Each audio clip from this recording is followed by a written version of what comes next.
Hello friends, എല്ലാവർക്കും നമസ്കാരം. നിങ്ങളേവരും കാത്തിരിക്കുന്ന അലീനയുടെ ഇന്നത്തെ വിശേഷത്തിലേക്ക് എല്ലാ കൂട്ടുകാർക്കും സ്വാഗതം. എല്ലാവർക്കും നല്ലൊരു ദിവസം ആശംസിച്ചുകൊണ്ട് തന്നെ നമുക്ക് ഇന്നത്തെ സൂപ്പർ ഹിറ്റ് വിശേഷത്തിലേക്ക് കിടക്കാം. അതിനു മുമ്പായിട്ട് ആരെങ്കിലും നമ്മുടെ ഈ ചാനൽ ആദ്യമായിട്ട് കാണുന്നുണ്ടെങ്കിൽ ഇതുവരെ സബ്സ്ക്രൈബ് ഒന്നും ചെയ്ത് വെച്ചിട്ടില്ലെങ്കിൽ തീർച്ചയായിട്ടും ഒന്ന് സബ്സ്ക്രൈബ് ചെയ്ത് വെച്ച് നമ്മുടെ വീഡിയോ ഇഷ്ടപ്പെടുന്നവരാണെങ്കിൽ ഒരു ലൈക്കും ഒരു ഹൈപ്പും കൂടി തന്നിട്ട് വീഡിയോ കാണാൻ വേണ്ടി ശ്രമിക്കണേ. അപ്പം നമുക്ക് നേരെ വിശേഷത്തിലേക്ക് തന്നെ കിടക്കാം. അപ്പം ഇന്ന് തുടങ്ങുമ്പോൾ തന്നെ കാണിക്കുന്നത് മനുവും ബാലചന്ദ്രനും കൂടെ സംസാരിക്കുന്ന ഒരു സീനാണ്. കൂടെ ബബിതയും ഉണ്ട് കേട്ടോ. അങ്ങനെ നമ്മുടെ മനു പറയാണ്, ആന്റി ഇന്ന് ഡിസ്ചാർജ് ആകും, അല്ലെങ്കിൽ നാളെ ഡിസ്ചാർജ് ആകും, എന്നിട്ട് വേറെ വീട്ടിൽ പോകും എന്നൊക്കെയാണല്ലോ പറയുന്നത്. എന്താ അങ്കിളിന്റെ അഭിപ്രായം എന്ന് ചോദിച്ചപ്പോൾ എനിക്ക് എന്താ അഭിപ്രായം ഉള്ളത്, അവള് തന്നെ ജീവിക്കാൻ പഠിക്കട്ടെ, വേറെ വീട്ടിലൊക്കെ പോയി വേറെ ഫ്ലാറ്റൊക്കെ എടുത്തോ റൂമൊക്കെ എടുത്തോ തന്നെ ജീവിക്കാൻ പഠിക്കട്ടെ എന്ന് പറയുമ്പം അതല്ലല്ലോ അങ്കിളെ ഇപ്പൊ എൻ്റെ അച്ഛനും ചെറിയച്ഛനും കൊച്ചച്ഛനും ഒക്കെ ചേർന്നിട്ട് പൊന്നാര പെങ്ങളെ നിർബന്ധിച്ചിട്ട് ഇങ്ങോട്ട് കൂട്ടിക്കൊണ്ട് വരാനാ സത്യത്തിൽ തീരുമാനം എടുത്തിരിക്കുന്നതെന്ന് പറയുമ്പോൾ ഓഹോ, ആങ്ങളമാർക്ക് നല്ല ബുദ്ധി തോന്നിയോ മനു? അപ്പൊ മനു പറഞ്ഞു, ഇങ്ങോട്ടേക്ക് കൊണ്ടുവന്നാല് എന്താ അങ്കിളിന്റെ അഭിപ്രായം, അത് പറ, ശരിയാകുവോ അതോ ഇനിയിപ്പം പ്രശ്നമാകുവോ? അങ്കിളിന്റെ അഭിപ്രായം എന്താണെന്നാ ഞാൻ ചോദിക്കുന്നത്. ഒരു ഗ്യാരണ്ടി ഇല്ല മനു, ഇവിടെ എന്ത് പ്രശ്നം ഉണ്ടാകുന്നു. അല്ല, ആദ്യം എങ്ങനെ പെരുമാറുന്ന ആർക്കും അറിഞ്ഞൂടാ. ഓ, ഞാൻ എങ്ങനെ പെരുമാറുമെന്നല്ലേ നിങ്ങൾ ആദ്യം ചിന്തിക്കേണ്ടത്. അതെ, അതാ ഞാൻ വന്നതും ഇപ്പം അങ്കിളിനോട് അഭിപ്രായങ്ങളൊക്കെ ചോദിക്കുന്നതും. അങ്കിളിന്റെ സ്റ്റാൻഡ് എന്താ അങ്കിളെ? എന്നെ നോക്കണ്ട, നിങ്ങളുടെ ഇഷ്ടം പോലെ നിങ്ങൾ ചെയ്തോ. രണ്ട് കാര്യങ്ങൾ പക്ഷെ മനസ്സിൽ വെച്ചേക്കണം. ഒന്ന്, അലീനെ ഈ വീട്ടിൽ നിന്ന് ഒഴിവാക്കുന്ന പ്രശ്നമേ ഇല്ല. രണ്ടാമത്തെ കാര്യം, വൈജെ ഇനി മേലിൽ എന്റെ ജീവിതത്തിൽ എന്റെ ഭാര്യയായിട്ട് ഞാൻ കണക്കാക്കില്ല. ഈ രണ്ട് കാര്യങ്ങൾ അത് മനസ്സിൽ വെച്ചേക്കണമെന്ന്. ഏതായാലും ഇത്രയും പറഞ്ഞിട്ട് നമ്മുടെ ബാലചന്ദ്രൻ അങ്ങ് പോയി. ഏതായാലും മനുവിന് അങ്ങ് എന്തോ പോലെ ആയി പോയിട്ടോ. എന്ത് ചെയ്യാനാണ്? ഏതായാലും എന്തെങ്കിലുമൊക്കെ ഒരു മാറ്റം നമ്മുടെ ബാലചന്ദ്രന്റെ ലൈഫിൽ ഉണ്ടാകുമായിരിക്കാമെന്ന് ഓർത്താണ്. പക്ഷെ തീരുമാനങ്ങൾക്ക് യാതൊരു മാറ്റവുമില്ലാതെ ബാലചന്ദ്രൻ ഉറച്ചു നിൽക്കുക തന്നെയാണ്.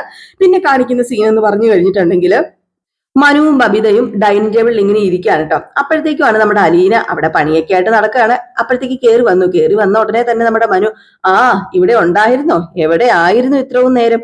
ഈ വീട്ടിലൊന്നും അല്ല ഇപ്പം. അത് പിന്നെ മനുവേട്ട വന്നത് അറിഞ്ഞില്ല കേട്ടോ. ഞാന് അലക്കുകല്ലുമായിട്ട് ഒരു ചെറിയ ഗുസ്തി പിടുത്തത്തിലായിരുന്നു വീടിന്റെ ബാക്കിലെ. ഇവിടുത്തെ വാഷിംഗ് മെഷീൻ കേടായോ അലീനെ? ഒരു കേടുമില്ല. പക്ഷേ ഇതല്ലേ ജീവനോടെ നിൽക്കുന്നത്. ഇതിനേക്കാൾ നല്ല വാഷിംഗ് മെഷീൻ എവിടെ കിട്ടും? കറണ്ട് ഇല്ലെങ്കിലും വർക്ക് ചെയ്തോളൂ, ഒരു മടിയില്ല. ആണോ? ആഹാ, അല്ല ഈ വാഷിംഗ് മെഷീൻ കൊടുക്കുന്നുണ്ടോ? നല്ല വില തരാം. അതൊക്കെ ഹൗസ് ഓണറോട് ചോദിക്കണം. അദ്ദേഹം ഭയങ്കര വില തന്ന് വെച്ചേക്കുക. അപ്പൊ മേടിക്കണമെങ്കിൽ ഇമ്മണി വില ആകും. കൊള്ളാം കൊള്ളാം കൊള്ളാം. അല്ല, ഈ ബക്കറ്റും കൊണ്ട് എങ്ങോട്ടേക്കാ? അത് പിന്നെ മോളിൽ കൊണ്ടുപോയി വിരിച്ചിടാന്ന് ഓർത്താ. ഇനിയിപ്പോ ഇവിടെ ഇരിക്കട്ടെ. അല്ല, മനുവേട്ടന് എന്താ കുടിക്കാൻ വേണ്ടത്? ചായ, ജ്യൂസ്, കോഫി? ഒന്നും വേണ്ട മോളെ, ഒന്നും വേണ്ട. നീ ഇവിടെ വന്നിരിക്കുക. എനിക്കൊരു കാര്യം നിന്നോട് സംസാരിക്കാനുണ്ട്. അപ്പോഴത്തേക്ക് നമ്മുടെ ബബിത എണീറ്റ് പോകാൻ തുടങ്ങിയപ്പോഴത്തേക്കും മനു പറഞ്ഞു, നീ എവിടെ പോകുന്നു? നീയും അവിടെ ഇരിക്കടി. നീ ഈ കാര്യം കേട്ടെന്ന് പറഞ്ഞു കുഴപ്പമൊന്നുമില്ല, നീ അവിടെ ഇരിക്കുക. അത് പിന്നെ ഞാൻ എന്നതിനാ കട്ടുറുമ്പാവുന്നത്? നീയും കൂടെ വേണം, കുറച്ച് കാര്യങ്ങളൊക്കെ പറയാനുണ്ട്. അപ്പൊ നിന്നെയും അനിവാര്യമാണേ, നീ അവിടെ ഇരിക്കടി എന്ന് പറഞ്ഞ് നമ്മുടെ ബബിതേനെ അവിടെ പിടിച്ചിരുത്തി. ഏതായാലും ഈ സമയത്ത് നമ്മുടെ മനു കൈയൊക്കെ അങ്ങ് കെട്ടിയിട്ട് പറഞ്ഞു, നാളെ ബൈജെ ആന്റി വരും, അറിയാമോ? എന്താ മനുവേട്ട പറയുന്നത്? ഇങ്ങോട്ടേക്ക് മേഡം വരുന്നോ? ഇങ്ങോട്ടേക്ക് തന്നെ വരുന്നു. അല്ല, ഇവിടെ വന്നാൽ നിനക്ക് മെയിൻറ്റെയിൻ ചെയ്തുകൊണ്ട് പോകാൻ പറ്റുമോ മേഡത്തിനെ? അല്ലെങ്കിൽ ഈ വീട്? അങ്കിള് നിലപാട് മാറ്റത്തില്ലെന്ന് തന്നെയാ പറയുന്നത് അലീനെ. വരുന്നവർക്ക് വരാം, പോകുന്നവർക്ക് പോകാം. അതാണ് പുള്ളിക്കാരന്റെ ഒരു സ്റ്റാൻഡ്. പക്ഷെ നിലപാടിന് ഒരു മാറ്റവും ഇല്ല. അതെനിക്കറിയാം. ആ നിലപാട് മാറാൻ ചാൻസ് ഇല്ലെന്ന് എനിക്ക് നേരത്തെ അറിയായിരുന്നു. അല്ല, ആന്റി ഒരു മില്ലിമീറ്ററിന് വിട്ടു കൊടുക്കത്തില്ല അലീന. ചുരുക്കി പറഞ്ഞാല് വെടിനിർത്തല് അവസാനിപ്പിച്ച പോലെ ഇരുത്തും. പിന്നെ ഇതിനിടയ്ക്ക് നിങ്ങളുടെ 4 പേരുടെ ഐക്യം ഉണ്ടല്ലോ, അതാണ് ഇവരെ റിഫൈൻ ചെയ്ത് കൊണ്ടുവരേണ്ടത്. നീ, രോഹി, കൃഷ്ണ, ബബിത, നിങ്ങള് 4 പേരും ഒറ്റയ്ക്ക് കട്ടയ്ക്ക് നിൽക്കണം. നിങ്ങൾ ഒന്നിച്ചു നിന്നാൽ അവർക്ക് വലിയ വോയിസ് ഒന്നും ഉണ്ടാവത്തില്ല. അത് പിന്നെ എന്നെ കൊണ്ട് കഴിയുന്ന പോലെ ഞാൻ അഡ്ജസ്റ്റ് ചെയ്യാൻ മനുവേട്ടാ. അല്ല, അച്ഛനും കൊച്ചച്ഛനും ആന്റിയും അറസ്റ്റ് ചെയ്ത് കൊണ്ടിരുന്ന പോലെയാണ് ഇവിടെ ആന്റീനെ എത്തിക്കുന്നത്, ബലം പ്രയോഗിച്ച്. അല്ല, അതുകൊണ്ട് എന്താ ഗുണം? ആങ്ങളമാര് പോയി കഴിയുമ്പം മേഡം സ്ഥലം വിട്ടു പോകത്തില്ലേ? പിന്നല്ലാതെ പിന്നെ ഇവിടെ നിൽക്കുവോ? എനിക്ക് തോന്നുന്നില്ല. അപ്പോഴത്തേക്ക് നമ്മുടെ ബബിത പറഞ്ഞു, അത് ഉറപ്പല്ലേ, ഇതേ വാടക വീടെടുത്ത് 3 മാസത്തെ വാടക അഡ്വാൻസ് ആയിട്ട് കൊടുത്തിരിക്കുകയാണ്. പിന്നെ അമ്മ ഇവിടെ നിൽക്കുവോ? എനിക്ക് തോന്നുന്നില്ലെന്ന്. അപ്പൊ മനു പറഞ്ഞു, അതൊക്കെ പോട്ടെ, അലീനയുടെ അഭിപ്രായം എന്താ? അതിപ്പം മനുവേട്ടൻ പറഞ്ഞതുപോലെ ഞങ്ങൾ 4 പേര് ഒരുമിച്ച് നിന്നാൽ ചിലപ്പം എല്ലാം ശരിയാകുമായിരിക്കാം എന്ന് മാത്രമേ എനിക്ക് പറയാനുള്ളൂ. 2-ല് ഒരാൾ പോയേ പറ്റൂന്ന് തീർച്ചപ്പെട്ടാല് ഞാനങ്ങ് പോയേക്കാം. അതല്ലേ അതിന്റെ ശരി. എന്റെ പൊന്നലീന, അതുകൊണ്ട് പ്രശ്നമൊന്നും തീരത്തില്ല. ഇതെല്ലാം കൂടെ മെഴുകുപോലെ ഉരുകി ഉരുകി ഉരുകി ചേരണം ഈ പ്രശ്നങ്ങളൊക്കെ തീരണമെങ്കിൽ. അപ്പോഴത്തേക്ക് നമ്മുടെ ബബിത പറഞ്ഞു, എനിക്ക് തോന്നുന്നില്ല ശരിയാവുന്ന്. അല്ല, നിനക്ക് പോണോ? നിന്റെ അമ്മയുടെ കൂടെ ഫ്ലാറ്റ് എടുക്കണോ? അത് പിന്നെ ഞാൻ പോകാതെയൊക്കെ ഇരിക്കാം, അതൊക്കെ ഞാൻ ചെയ്തോളാം. അതൊന്നും പോരാ, അലീനയുടെ ഒപ്പം നിൽക്കണം. പറ്റുമോ നിന്നെ കൊണ്ട്? അത് അത് പിന്നെ എന്ന് പറഞ്ഞിട്ട് നമ്മുടെ ബബിത ഒന്ന് ആലോചിക്കുകയാണ് കേട്ടോ. ബബിതയ്ക്കും എന്ത് ചെയ്യണം എന്നറിയില്ല. ചില കാര്യങ്ങളൊക്കെ ബബിതയ്ക്കും ശരിയാണെന്ന് തോന്നുന്നുണ്ട്. ഏതായാലും ഈ സമയത്ത് ബബിത അങ്ങോട്ടും ഇങ്ങോട്ടും ആലോചിച്ചിട്ട് തല കുലുക്കി പറയുക, ഞാന് അലീനയോടൊപ്പം നിന്നോളാം, നിക്കില്ല എന്ന 2 രീതിയിലൊരു സംസാരമല്ല, ഇങ്ങനെ തല കുലുക്കുക. ഏതായാലും ഈ സമയത്തും അലീന വല്ലാത്തൊരു സംഘർഷാവസ്ഥയിൽ തന്നെയാണ്. ഇനി എന്താകും, എന്തായി തീരുന്നൊന്നും അറിയില്ലല്ലോ. ഏതായാലും അതൊക്കെ കഴിഞ്ഞ് പിന്നെ കാണിക്കുന്ന സീൻ എന്ന് പറഞ്ഞാലേ, നമ്മുടെ ഹോസ്പിറ്റലില് വൈജ കാലൊക്കെ പതിയെ നിലത്ത് കുത്താൻ വേണ്ടി പരിശ്രമിച്ചു കൊണ്ടേയിരിക്കുകയാണ് കേട്ടോ. നേഴ്സുമാര് സഹായിക്കാനൊക്കെ ഉണ്ട്, പക്ഷേ നേഴ്സുമാരുടെ സഹായമൊന്നും നമ്മുടെ വൈജയ്ക്ക് ആവശ്യമില്ല. നടക്കാൻ തുടങ്ങുമ്പോഴത്തേക്കും വീഴാൻ തുടങ്ങുന്നു. അപ്പം നേഴ്സ് പിടിക്കുമ്പോഴത്തേക്കും, ഹേയ് എന്നെ ഒന്ന് വിട്ടേരെ, എന്നെ പിടിക്കണ്ട, ഞാനേ ഒറ്റയ്ക്ക് നടന്നോളാം, എന്നെ പിടിക്കണ്ട, ഞാൻ തനിച്ചൊന്ന് ശ്രമിച്ചു നോക്കട്ടെ പറ്റുമെന്ന്. അത് പിന്നെ എനിക്ക് ബുദ്ധിമുട്ടുള്ള ഇല്ല മേഡം, ഞാൻ തന്നെ മേഡം തന്നെ നടക്കണ്ട, ഞാൻ പിടിച്ചോളാം. അതെ, ഞാൻ തനിച്ച് നടന്ന് ശീലിച്ചില്ല എങ്കിൽ എനിക്ക് ബുദ്ധിമുട്ടാകും. ഡിസ്ചാർജ് ആയി പോകുമ്പോൾ ഇയാളെയും കൂടി എന്റെ വീട്ടിൽ കൊണ്ടുപോകാൻ എനിക്ക് പറ്റുമോ? ഇല്ലല്ലോ. അതുകൊണ്ടാ പറഞ്ഞത്, ഞാൻ തനിച്ച് നടന്ന് ശീലിച്ചോളാം, എന്നെ വിട് എന്ന് പറഞ്ഞിട്ട് നമ്മുടെ വൈജ അത്രയ്ക്ക് പെയിൻ സഹിച്ചിട്ട് കാലെടുത്ത് കുത്തി ഇങ്ങനെ നടക്കട. ഒരു മനോധൈര്യം കൊണ്ട് മാത്രം, മനക്കെട്ടി കൊണ്ട് മാത്രം ഭയങ്കര വേദന ഉണ്ട് കേട്ടോ. എന്നിട്ട് പോലും തനിക്ക് തന്നെ പോയി ജീവിക്കണമല്ലോ, ആരുടെയും ഹെൽപ്പ് ഇല്ലാതെ ജീവിക്കണമല്ലോ, ആ അഹന്തയൊക്കെ ഉണ്ടല്ലോ, ആ ഒരു അഹങ്കാരമൊക്കെ, തളം കെട്ടിക്കിടക്കുന്ന അഹങ്കാരമൊക്കെ കാരണം കാല് പതിയെ കുത്തി കുത്തി കുത്തി കുത്തി ഇങ്ങനെ നടക്കാൻ പരിശ്രമിച്ചുകൊണ്ടേ ഇരിക്കുകയാണ്. ഏതായാലും കാല് പതുക്കെ കുത്തി കഴിഞ്ഞപ്പോഴത്തേക്ക് നമ്മുടെ വൈജയ്ക്ക് കുറച്ച് ആശ്വാസമൊക്കെ ആയിട്ടോ.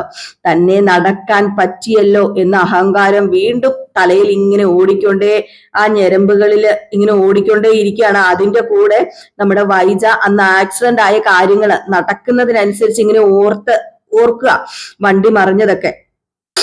ഈ ഒരു സമയത്താണ് ബ്രോക്കർ കയറി വരുന്നത്. അപ്പോഴത്തേക്ക് നേഴ്സിനോട് വൈജ പറഞ്ഞു, പൊയ്ക്കോ എന്ന്. അപ്പോഴത്തേക്ക് നേഴ്സ് അങ്ങ് പോയി കേട്ടോ. ഇവർക്ക് എന്തൊക്കെയോ കാര്യങ്ങൾ സംസാരിക്കാനുണ്ടല്ലോ, വീടിന്റെ കാര്യങ്ങളൊക്കെ ആയിരിക്കും. അങ്ങനെ നമ്മുടെ വൈജ പതുക്കെ കട്ടിലേക്ക് കയറി ഇങ്ങനെ പിടിച്ചു നിൽക്കാൻ തുടങ്ങിയപ്പോഴത്തേക്കും ബ്രോക്കർ പറഞ്ഞു, ഇതിപ്പം ഇത്ര പെട്ടെന്ന് സുഖം പ്രാപിച്ച് നടക്കാൻ പറ്റുമെന്ന് ഞാൻ വിചാരിച്ചില്ല കേട്ടോ. അല്ല, കഴിഞ്ഞ പ്രാവശ്യം കണ്ടപ്പോ കിടപ്പല്ലായിരുന്നോ മേഡം? അതുകൊണ്ടാ ഞാൻ പറഞ്ഞത്. അതെങ്ങനെ എന്നും കിടക്കാൻ പറ്റും? ഒരു വീഴ്ച പറ്റി, എത്രയും പെട്ടെന്ന് എണീക്കണമല്ലോ. മുറിച്ചിട്ടാ മുറി കൂടുന്ന ആളാണെന്ന് എനിക്ക് തോന്നി. അതുകൊണ്ടാ ഇപ്പൊ സത്യം പറഞ്ഞ് ഇങ്ങനെ ഇത്ര പെട്ടെന്ന് നടക്കാൻ പറ്റിയത്. ഇതൊരു അത്ഭുതം തന്നെ. അല്ല, എന്താ ഏൽപ്പിച്ച കാര്യം ഒന്നും പറയാത്തത് എന്നിങ്ങനെ ചോദിച്ചു കേട്ടോ വൈജ. അപ്പോഴത്തേക്കും ബേബി എന്നാണോ അയാളുടെ പേര്. അപ്പൊ ബേബി പറഞ്ഞു, ഈ ബേബി ഒരു കാര്യം ഏറ്റത് തന്നെയാ. അതെ, നാളെ എനിക്ക് മാറേണ്ടത് അറിയാലോ. അതെനിക്ക് അറിയാം മേഡം. ഇന്നാ പിടിച്ചോ താക്കോൽ. ഇനി കിട്ടിയില്ലെന്ന് വേണ്ട, ഇന്നാ താക്കോല് പിടിക്കാൻ പറഞ്ഞു താക്കോല് മുമ്പിലേക്ക് അങ്ങ് വെച്ച് നീട്ടി. ഈ താക്കോല് കണ്ടപ്പോ തന്നെ നമ്മുടെ വൈജയുടെ പകുതി ജീവൻ വീണ്ടും വീണു കേട്ടോ. ഏതായാലും ആ താക്കോല് നമ്മുടെ വൈജ വലത് കൈ നീട്ടി അങ്ങ് മേടിച്ചിട്ട് ഭയങ്കര സന്തോഷത്തോടു കൂടി, ഒരു ചിരിയോടുകൂടി ഇങ്ങനെ പതുക്കെ പിച്ച വെച്ച് ഇങ്ങനെ നടക്കാൻ കേട്ടോ. അപ്പൊ ബ്രോക്കർ പറഞ്ഞു, വീടിന്റെ അകവും പുറവും തൂത്ത് തുടച്ച് വൃത്തിയാക്കി ഇട്ടിട്ടുണ്ട്, ഇനി നേരെ ചെന്നങ്ങ് താമസിച്ചാ മതി. അല്ല, ആരെങ്കിലും കാണില്ലേ മേഡത്തിന്റെ കൂടെ? അതെന്താ തനിച്ച് താമസിച്ചാൽ എന്തെങ്കിലും കുഴപ്പമുണ്ടോ? എഗ്രിമെന്റിൽ അങ്ങനെ വല്ലതും പറഞ്ഞിട്ടുണ്ടോ? അല്ല, ഭർത്താവും മക്കളും ഒന്നും ഇല്ലാതെ തനിച്ച് താമസിക്കുന്നു എന്ന് പറഞ്ഞാല് അത് എന്താ കുഴപ്പം? ആകാശം ഇടിഞ്ഞ് വീഴുവോ? ഒരു കുഴപ്പമില്ല. പോവാൻ നോക്ക്. ഞാൻ തനിച്ച് താമസിച്ചാൽ ഒരു പ്രശ്നവും. എനിക്കറിയാം. അല്ല, ഇനി എന്തെങ്കിലും പ്രശ്നമുണ്ടെങ്കിൽ ഞാൻ വിളിച്ചോളാം. ബേബി ഇനി നിൽക്കണ്ട, പൊക്കോ എന്ന് പറഞ്ഞ് നമ്മുടെ ബേബീനെ ബ്രോക്കറിനെ പറഞ്ഞു വിടാണ്. എന്നിട്ട് ആ താക്കോലിലൊക്കെ ഇങ്ങനെ നോക്കി തന്നെ നമ്മുടെ വൈജ ഇരുന്ന് ചിരിക്കുകയാണ് കേട്ടോ. ഇത് കഴിഞ്ഞ് പിന്നെ കാണിക്കുന്ന സീൻ എന്ന് പറഞ്ഞു കഴിഞ്ഞിട്ടുണ്ടെങ്കിൽ നമ്മുടെ കൃഷ്ണേനെയും അലീനയാണ്. അപ്പൊ കൃഷ്ണ അലീന രോഹിത്തിന്റെ അടുത്തേക്ക് കയറി ചെല്ലുകയാണ് കേട്ടോ. അപ്പൊ റൂമിന് ലോക്ക് ഇല്ലാത്തത് കൊണ്ട് തന്നെ തുറക്കാൻ പറ്റൂല്ലോ. അപ്പൊ പെട്ടെന്ന് റൂം തുറന്നു കിട്ടിയപ്പോഴത്തേക്കും കൃഷ്ണനോട് പറഞ്ഞു, അച്ഛൻ ചെയ്തത് നന്നായി.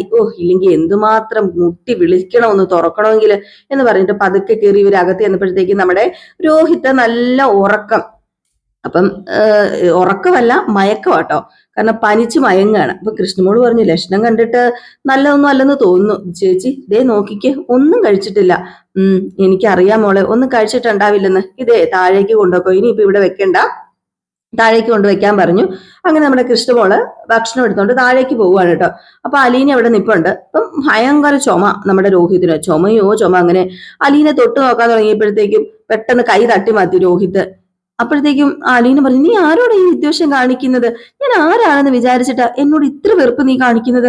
ദേ നിന്റെ ചേച്ചിയാ ഞാന്, നിന്റെ പെങ്ങള്. അത് ഇനിയെങ്കിലും നീ ഒന്ന് മനസ്സിലാക്ക് രോഹിത്തെ. നിനക്ക് സംശയം ഉണ്ടെങ്കിലേ നീ DNA ടെസ്റ്റ് ഒന്ന് നടത്തി നോക്ക്. അപ്പൊ നിനക്ക് മനസ്സിലാവുമല്ലോ ഞാൻ നിന്റെ ആരാണെന്ന്. നീ കൈ മാറ്റിക്ക്, നീയേ ബലം പിടിക്ക്, ഞാനൊന്ന് കാണട്ടെ പറഞ്ഞ് ബലം പിടിച്ചിട്ട് തൊട്ടു നോക്കും. അപ്പോഴത്തേക്ക് പനിച്ചു പൊള്ളുവാണ് കേട്ടോ. പനിച്ചു പൊള്ളി ഉടനെ തന്നെ നമ്മുടെ അലീന അച്ചാന്ന് വിളിക്കുന്നുണ്ട്. അത്രമാത്രം പനിച്ചു പൊള്ളുവാണ്. അപ്പോഴത്തേക്ക് പെട്ടെന്ന് നമ്മുടെ ബാലചന്ദ്രൻ വന്നിട്ട് എന്താ മോളെ എന്ന് ചോദിച്ചപ്പോഴത്തേക്കും, ദേ രോഹിത്തിന് ഭയങ്കര പനിയാ, പൊള്ളുന്ന പനിയാ, അച്ഛനൊന്ന് നോക്കിക്കേ. അപ്പൊ നമ്മുടെ ബാലചന്ദ്രൻ തൊട്ട് നോക്കിയപ്പോഴത്തേക്കും പൊള്ളുവാണ് കേട്ടോ, പനിച്ചു പൊള്ളുക. അപ്പൊ ബാലചന്ദ്രൻ പറഞ്ഞു, എണീക്കടെ പാടാ, നമുക്ക് ഹോസ്പിറ്റലിൽ പോകാം. ഇല്ല, ഞാൻ ഹോസ്പിറ്റലിൽ വരില്ല. എടാ നിന്നോടാടാ പറഞ്ഞത് ഹോസ്പിറ്റലിൽ പോകാം. ഞാൻ ഹോസ്പിറ്റലിൽ വരില്ലെന്ന് പറഞ്ഞാൽ വരില്ല. അപ്പൊ അലീന പറഞ്ഞു, നീ ഇങ്ങനെ വാശി പിടിക്കല്ലേ മോനെ, നീ എണീക്ക്, എനിക്ക് ഹോസ്പിറ്റലിലും പോണ്ട, എങ്ങോട്ടും പോണ്ട, ഞാൻ വരില്ല. അപ്പോഴത്തേക്ക് അലീന പറഞ്ഞു, അച്ഛൻ ചെന്നേ ഡോക്ടറെ ഇങ്ങോട്ട് വിളിച്ചോണ്ട് പോവാ, അച്ഛൻ വേഗം ചെല്ല്, അങ്ങനെ വിട്ടാൽ ശരിയാവത്തില്ലല്ലോ എന്ന് പറഞ്ഞു. അങ്ങനെ നമ്മുടെ ബാലചന്ദ്രൻ ഡോക്ടറെ വിളിക്കാൻ അങ്ങ് പോയി കേട്ടോ. ഈ സമയത്ത് എന്തെങ്കിലുമൊക്കെ ചെയ്തല്ലേ പറ്റൂ നമ്മുടെ അലീനയ്ക്ക്. അവിടെ ഒരു ചെറിയ ടവൽ എങ്ങാണ്ടൊക്കെ ഉണ്ടായിരുന്നു. ആ ടവല് നമ്മുടെ അലീന എടുത്തിട്ട് എന്ത് ചെയ്യുന്നു, അവിടെ കൊണ്ടുപോയി എങ്ങോട്ട് നനച്ചിട്ട് നമ്മുടെ രോഹിത്തിന്റെ നെറ്റിയിൽ ഇടാൻ തുടങ്ങുകയാണ്. ആദ്യമൊന്നും രോഹിത് സമ്മതിക്കുന്നേ ഇല്ല. രോഹിത് അത് തട്ടി മാറ്റി വിടുക. ഏതായാലും അലീനയ്ക്ക് അത് ഇട്ടല്ലേ പറ്റൂ, ഇത് അലീനയുടെ പ്രശ്നമാണെന്ന് തോന്നുന്നു. ഏതായാലും അലീന എന്ത് ചെയ്തു, ആ ഒരു എന്താ പറയാ, ഐസ് വാട്ടർ എന്ന് തോന്നുന്നു, ഐസ് വാട്ടർ എങ്ങാണ്ട് അതിൽ മുക്കിയിട്ടാട്ടോ കൊണ്ട് ഇടുന്നത്. ഈ സമയത്ത് കൃഷ്ണമോളെ വിളിക്കുന്നുണ്ട് അലീനെ. അപ്പം കൃഷ്ണമോൾ വന്നപ്പോഴത്തേക്കും എന്ത് പറ്റി ചേച്ചി, എന്താന്ന് ചോദിച്ചപ്പോഴത്തേക്കും കുറച്ച് ഐസ് ക്യൂബും കൂടെ വേണമെന്ന് പറഞ്ഞിട്ട് ഐസ് ക്യൂബ് കൊണ്ടുവരാൻ വേണ്ടി പറഞ്ഞ് നമ്മുടെ കൃഷ്ണമോളെ വിട്ടപ്പോൾ കൃഷ്ണമോള് ചോദിച്ചു, അല്ല അച്ഛനെ എവിടെ പോയത് ചേച്ചി? അച്ഛനെ ഹോസ്പിറ്റലിൽ പോയതാ, ഡോക്ടറെ വിളിക്കാൻ വേണ്ടി പോയതാന്ന് പറഞ്ഞപ്പം എന്നാ പിന്നെ ഇനിയിപ്പൊ ഐസ് ക്യൂബ് എടുത്തോണ്ട് വരാന്ന് പറഞ്ഞു. ഏതായാലും നമ്മുടെ അലീന നനച്ചിടുന്ന അനുസരിച്ച് പെട്ടെന്ന് ഉണങ്ങി പോവുകയാണ് കേട്ടോ. അത്രമാത്രം പൊള്ളുന്ന തീ ചൂടാണ്. നനച്ചിടും അപ്പൊ തന്നെ ഉണങ്ങും കേട്ടോ. ഈ ഒരു സമയത്ത് ഭയങ്കര ചുമയും ഉണ്ട്. നമ്മുടെ അലീന അരികിലിരുന്ന് തലയിൽ ഇങ്ങനെ തലോടി കൊടുക്കുന്നുണ്ട് രോഹിത്തിന്. അപ്പൊ രോഹിത് ഇതൊക്കെ അറിയുന്നുണ്ട്. എന്താ ചിലപ്പോ പകുതി ബോധമില്ലെന്ന് തോന്നുന്നു. ആ ഒരു അവസ്ഥയിലാണ് രോഹിത് കിടക്കുന്നത്. അത്രയ്ക്കും മേലായികയുണ്ട്. എന്നിട്ട് റൂമിനകത്ത് തന്നെ എന്തോ ഒരു ചെറിയൊരു ടൈഗർ ബാമോ എന്തോ ഒരു ബാം ഇരിപ്പുണ്ടായിരുന്നു. അത് പതുക്കെ കൊണ്ടുവന്ന് ചങ്കിലും തലയിലും ഒക്കെ ഇങ്ങനെ തടവി കൊടുക്കുക. അപ്പോഴത്തേക്ക് നമ്മുടെ കൃഷ്ണമോള് കയറി വന്നിട്ട് കൃഷ്ണമോള് ഐസ് ക്യൂബ് ഒക്കെ കൊണ്ടുവന്നു. അപ്പൊ ആ വെള്ളം കൂടെ പിന്നെ നമ്മുടെ രോഹിത്തിന്റെ തലയിൽ ഇങ്ങനെ കൊടുക്കുകയാണ് കേട്ടോ. തുണിയൊക്കെ നനച്ചിട്ട് കൊടുത്തിട്ട് വീണ്ടും ഇങ്ങനെ തടവി ഇരിക്കുകയാണ് നമ്മുടെ അലീന തന്നെ. ഏതായാലും സ്വന്തം സഹോദരനല്ലേ, ആ ഒരു സ്നേഹം ഉണ്ടല്ലോ. ഏതായാലും പതുക്കെ നമ്മുടെ രോഹിത് കണ്ടൊക്കെ തുറന്ന് അലീനയുടെ മുഖത്ത് നോക്കുന്നുണ്ട്. പക്ഷെ പതുക്കെ ഉറങ്ങിയും പോകുന്നുണ്ട്. അബോധാവസ്ഥയിലാണോ എന്നൊന്നും അറിയില്ല. ഏതായാലും ഈ സമയത്ത് നമ്മുടെ ബാലചന്ദ്രൻ ഡോക്ടറിനെ പോയി വിളിച്ചുകൊണ്ട് വരികയാണ് കേട്ടോ. ഇപ്പം ഡോക്ടർ വന്നു പെട്ടെന്ന് നമ്മുടെ രോഹിത്തിന്റെ അടുത്തേക്ക് ചെല്ലുക. അങ്ങനെ രോഹിത്തിന്റെ റൂമിലേക്ക് ചെല്ലുന്നു. രോഹിത്തിനെ ഇങ്ങനെ നോക്കുമ്പോഴത്തേക്കും, അയ്യോ ഇത് എന്തൊരു പനിയാണ്, ഇത് ഭയങ്കര പനിയാണല്ലോ ബാലചന്ദ്ര എന്ന് പറയുമ്പോഴത്തേക്കും, അതേ ഡോക്ടർ, ഇവന് ആഹാരം ഒന്നും കഴിക്കുന്നില്ല. അപ്പൊ അലീനെ പറഞ്ഞു, ഒന്നും കഴിച്ചിട്ടില്ല ഇതുവരെ, ഒരു വെള്ളം പോലും ഇവിടെ നിന്ന് കുടിച്ചതായിട്ട് എനിക്ക് തോന്നുന്നില്ല എന്ന് പറഞ്ഞപ്പോഴത്തേക്കും ഡോക്ടർ പറഞ്ഞ പിന്നെ ഹോസ്പിറ്റലിലേക്ക് കൊണ്ടുപോകാൻ പറ്റത്തില്ലേ? അപ്പോഴത്തേക്കും നമ്മുടെ ബാലചന്ദ്രൻ പറഞ്ഞു, ഹോസ്പിറ്റലിലേക്ക് കൊണ്ടുപോകാന്ന് പറയുമ്പോൾ അലീന പറയുന്നുണ്ട്, അയ്യോ അതിന് പറ്റുമെന്ന് തോന്നുന്നില്ല, കാരണം പേഷ്യന്റിന് ഇഷ്ടമല്ല എന്ന് പറഞ്ഞപ്പോഴത്തേക്കും, ഇത് വൈറൽ പനിയാ, സൂക്ഷിക്കണം, ഞാൻ ഇഞ്ചക്ഷൻ എടുക്കാം, ആന്റിബയോട്ടിക്കും ഒരു 6 ദിവസത്തേക്ക് എഴുതാം, പക്ഷെ സൂക്ഷിക്കേണ്ടത് തന്നെയാണ്, ഹോസ്പിറ്റലിലാണെ കുഴപ്പമില്ല, പിന്നെ കുറച്ച് ചൂടുവെള്ളം തരുമെന്ന് ചോദിച്ചപ്പോഴത്തേക്കും അലീന പെട്ടെന്ന് പോയി കുറച്ച് ചൂടുവെള്ളം ഒക്കെ എടുത്തോണ്ട് വരിക.